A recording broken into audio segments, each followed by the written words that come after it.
All right, so here we're going to talk about exchange rate types.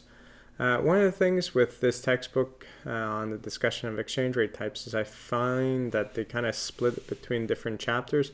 A little bit is covered in this chapter and some of it's covered in chapter 15, so you might be able to see a bit of both there. And some of it, of what I'll discuss with you guys here, is not really well discussed in this actual textbook. A lot of what this textbook does is superior to my previous textbook, but on this, there's lacking a bit. So I want to kind of discuss this whole idea of fixed versus flexible exchange rate, just so you understand how the fixed exchange rate system works if we were to use it. We've used it in the past, and understand how that works out and some of the limitations. Okay, so flexible exchange rate system versus the fixed exchange rate system. So the flexible exchange rate system is pretty much that floating exchange rate system that we've seen and that we're looking at, where the value of the currency just changes all the time. If we look at that website I had before, xc.com, well, as soon as you see that the value of the currencies are going up and down, well, essentially that's a flexible exchange rate system. So most major currencies are flexible, but it hasn't always been this case. Under a flexible exchange rate system, if we have an exchange rate that is above the equilibrium exchange rate, well, we'd have, temporarily speaking, an excess supply of this domestic currency, which will create a tendency for this currency to fall towards equilibrium, like anything else that's not in equilibrium. However, in a fixed exchange rate system, it is possible to have a situation where our exchange rate is not what the flexible exchange rate would have. So we can fix it at a particular level, but essentially then it's not allowed to change.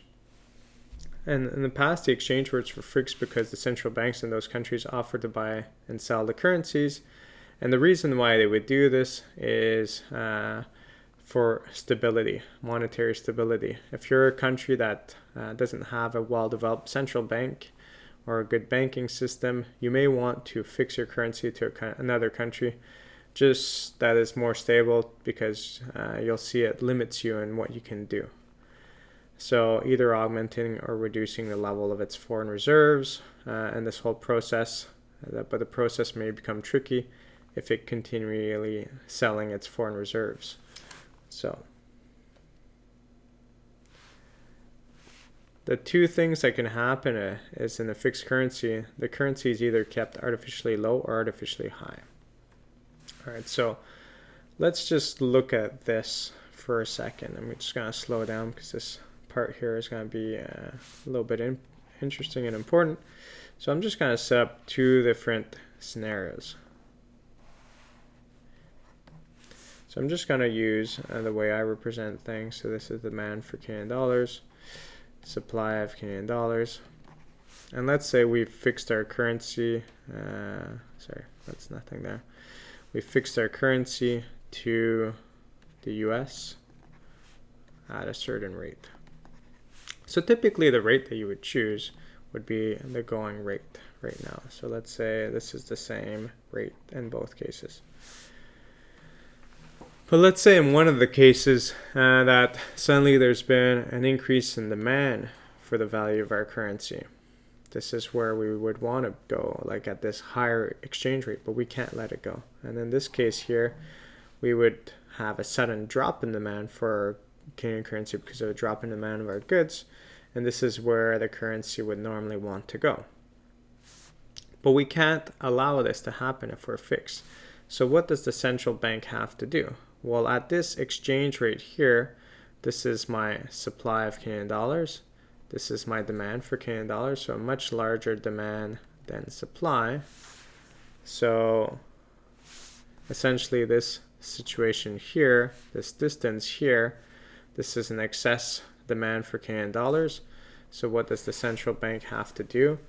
The central bank, or the Bank of Canada, has to sell Canadian dollars and buy foreign currency. So here the US dollars.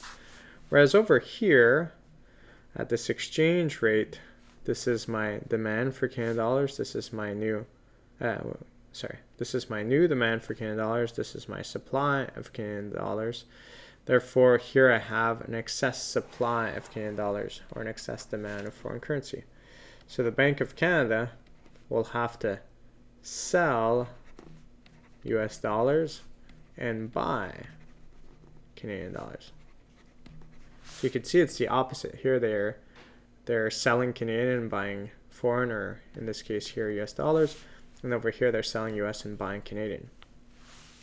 So in this case here, there's two ways to kind of see this question here. Well, if we were in a flexible exchange rate system, the exchange rate should have fallen. So we're in a situation where having it fixed, we've kept it artificially high, whereas here it should have increased, but we don't let it, so it's kept artificially low. So this is the situation that we got going on here, to what it should be worth. So you could think that this situation occurs, and like every year, demand and supply will continuously shift. And sometimes it might be here for a while, so they're buying foreign reserves and selling Canadian currency. And other times they're on the other side here, and they're doing the opposite. So things always shift, but they always have to be there accommodating, making sure that things don't move. So naturally, we saw that changes in interest rates lead to a change in the value of the currency. So when we're in a fixed exchange rate system, and we'll get back to that again, but start remembering this now, when we're in a fixed exchange rate system, we no longer have access to monetary policy and or changes in interest rates. And I'll get back to this, but once again, I'll drive this point through now, is if you think about the European Union, and you think even before Brexit, England, well, the United Kingdom never wanted to adopt the euro, and one of the main reasons for that is simply because they didn't want to give up their opportunity of using monetary policy or altering the interest rate. Whereas in Europe, we have the ECB, the European Central Bank, which controls monetary policy for all countries within the euro. So you have this situation where you can't alter the value or the interest rate, because if you do, you would change the value of the currency, and if there would be different countries within the euro that would have different interest rates, it wouldn't work out. They have to manage it all as one big currency. So we'll get back to that, but that's just something to keep in mind now. If we think about these two, one of the questions I often ask on an exam is, well, is there any of these two that is sustainable? Is a fixed exchange rate sustainable if we have one of these two situations?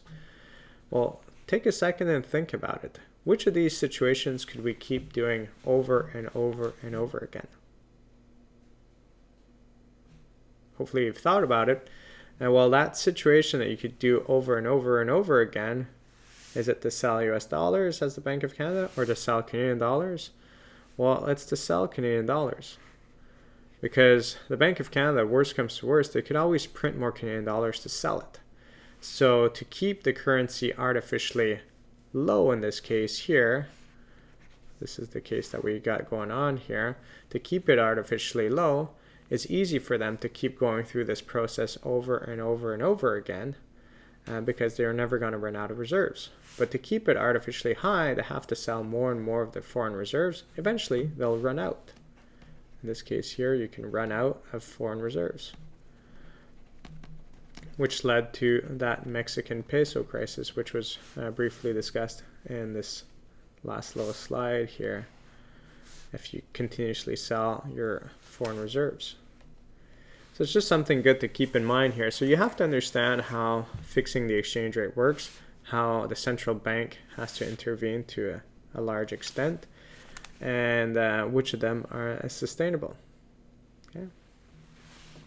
On the other hand, Mexico was trying to keep its currency artificially high, and we'll get back to that again, but the reason why their currency lost a lot of value is because of a concept that we'll talk about later on of capital flight and political instability. that led to a situation where the currency should have dropped in value a lot, but because it was fixed to the US, it wasn't allowed to drop.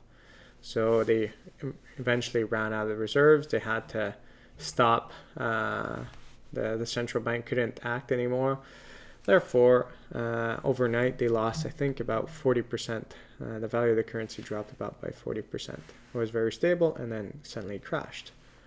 Whereas China currently fixes its rate to a basket of currencies, and a lot of people say that they're keeping their currency artificially low. So compared to Mexico, which was an artificially high situation for a certain amount of time, these are artificially low.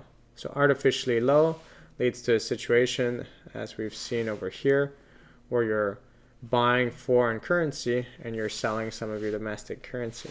Well, if you're buying foreign currency, you often buy more of their treasury bills and bonds as you do so, and you sell your own currency.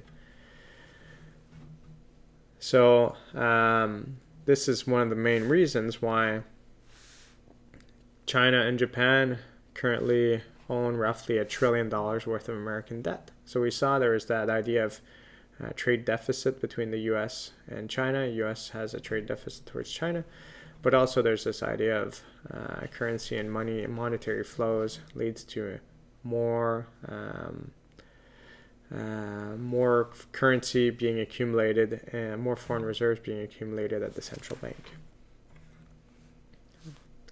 All right, so we're going to start talking about a few more changes in equilibrium just to cap it off. So up to here, you should understand all the flows, everything that works. And this next section on changes in equilibrium, you should just kind of look at the actual questions, and you should come up with the answer. The answer comes up right after, and I'll go through them, but make sure you're able to do them on your own.